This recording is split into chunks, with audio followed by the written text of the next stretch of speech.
Alors, si vous le permettez, je vais commencer par donner le micro à Martin Fayoulou, s'il veut s'exprimer à l'issue de ces débats, nous donner évidemment son sentiment et Ouais. peut-être s'il veut poser une question ou faire une déclaration. Ben, écoutez, moi j'ai d'abord merci et grand merci aux organisateurs de ces colloques et merci au docteur Mukwege d'avoir ressuscité les rapports mapping. Et merci aux orateurs de ce matin et de cet après-midi. Je crois qu'il y a un problème, un sérieux problème. Et cette dernière photo m'interpelle. Et aujourd'hui, je me pose la question. Pendant la guerre froide, c'est Mobutu qui était mis quelque part et tout le monde, en tout cas les États-Unis en premier, ont utilisé Mobutu. Et maintenant, on parle de mondialisation et j'ai l'impression que c'est Kagame qui est utilisé. Qu'est-ce qui se passe exactement? Mais j'ai un problème. J'ai discuté avec les gens du Quai d'Orsay, M. Rémi Maréchaux, j'ai discuté avec M. Franck Paris. Je leur dis que je ne comprends absolument rien. Le Congo, mon pays, près de 90 millions d'habitants, entouré par 9 voisins, dont 5 ne parlant pas le français, y compris le Rwanda. Parce que le Rwanda est aujourd'hui dans les Commonwealth un pays anglophone. Mais on s'organise pour donner la francophonie à Louise Mushikiwabo. Alors,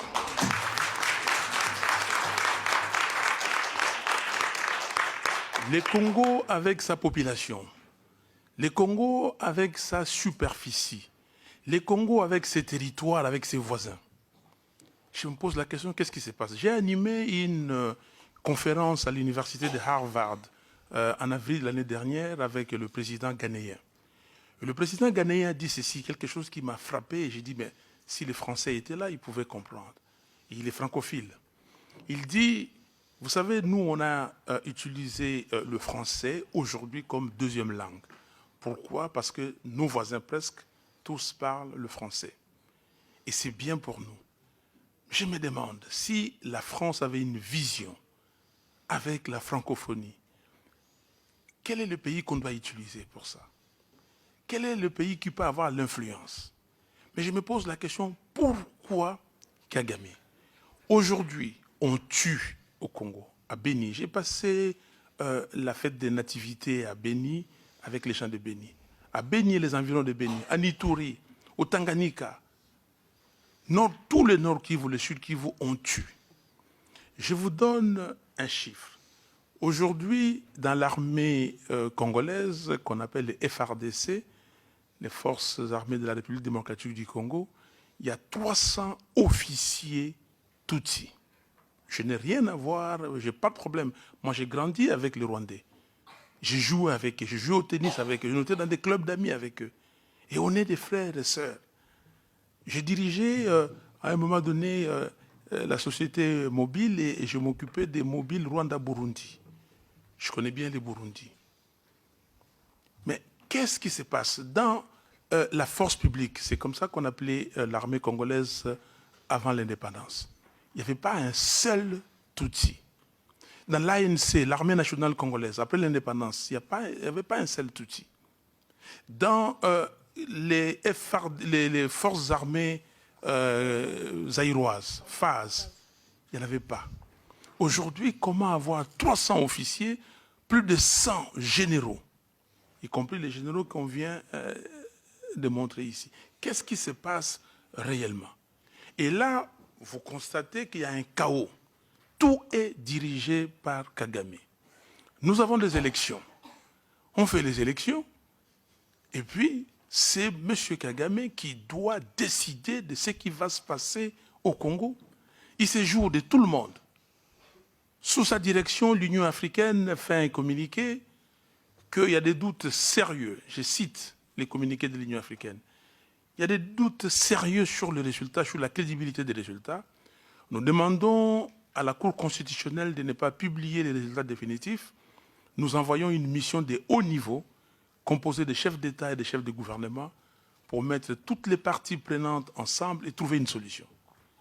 Et puis, Kabila envoie des gens chez Kagame, il joue un coup, et il touche une boule, paf, et lui n'est pas là. Mais c'est les autres. Donc, je dis, ce qui se passe aujourd'hui, c'est qu'on est en train de préparer un chaos au niveau de la région. On est en train de préparer un chaos qui va venir et la communauté internationale va dire qu'on n'a pas vu venir. Non. Regardez cette population avec la croissance qu'il y a. Rappelez-vous de ce qui s'est passé ici à Paris, le vendredi 28 février, la semaine dernière, la semaine avant, pardon, à la gare de Lyon. Ce qui s'est passé, on a dit beaucoup de choses. Personne ne peut soutenir la violence. Nous sommes tous contre la violence. Mais à un moment donné, les gens se laissent prendre. Ce qui s'est passé ici, c'est ce qui devait se passer au Congo. Mais les jeunes gens se sont dit, ici c'est un état de droit.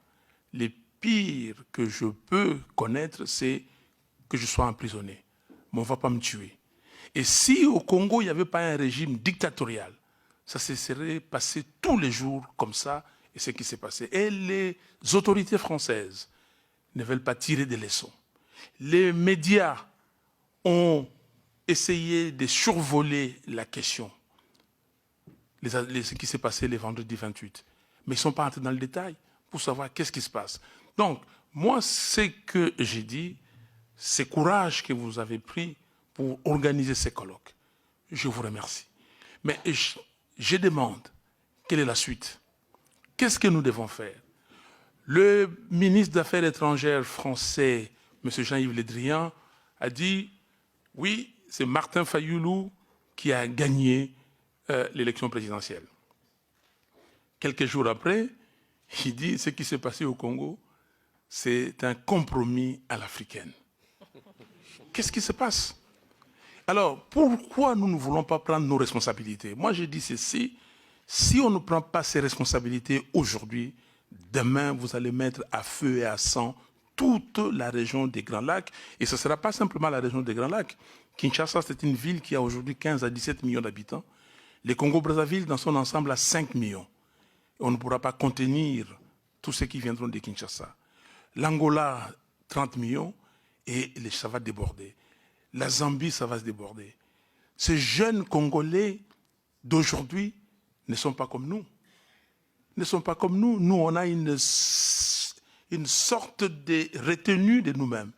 Mais ces jeunes gens qui ont grandi ici, qui ont des difficultés ici, demain, ils voudront savoir qu'est-ce qui se passe dans le pays de mes parents.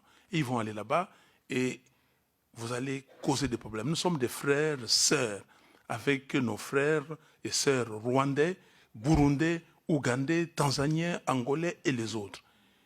Ne nous mettez pas à porte-à-faux. S'il y a des gens qui veulent se faire de l'argent, mais qui trouvent le moyen de faire de l'argent, on peut le faire différemment et tout le monde pourra mieux gagner ou bien gagner, pas en prenant les ressources. Parce que tout le problème, c'est quoi?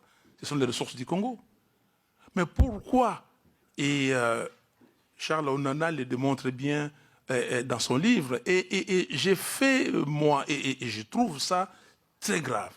Je vais dans les FNAC pour chercher ces livres. Vous voyez que dans les FNAC, ce livre est caché.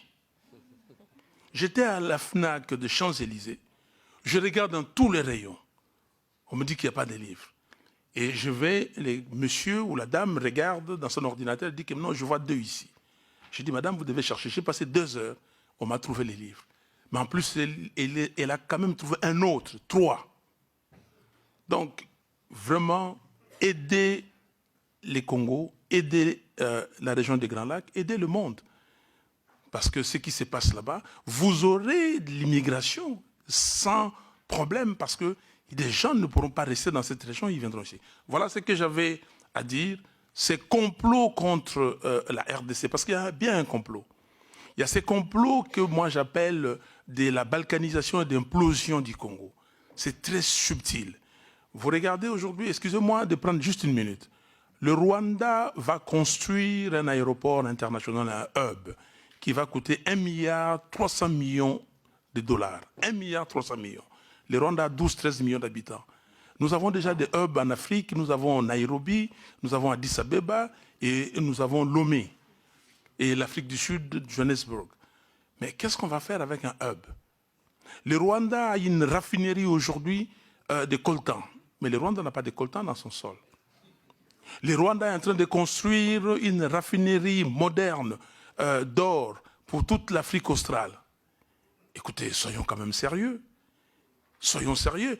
J'ai amené ici, et je termine par là, ces documents que je considère très dangereux.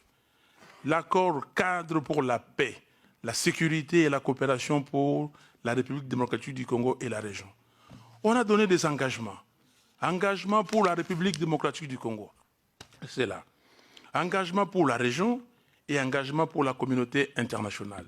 Nulle part on a donné les engagements pour le Rwanda, le Burundi et l'Ouganda. Et dans l'engagement pour la région, c'est curieux, ce que le président Sarkozy avait dit à un moment donné ici, et ces jours-là d'ailleurs j'étais à Paris, il dit renforcer la coopération régionale, y compris à travers l'approfondissement de l'intégration économique avec une attention particulière accordée à la question de l'exploitation des ressources naturelles. Qu'est-ce que ça veut dire? Qu'est-ce que ça veut dire? Merci beaucoup.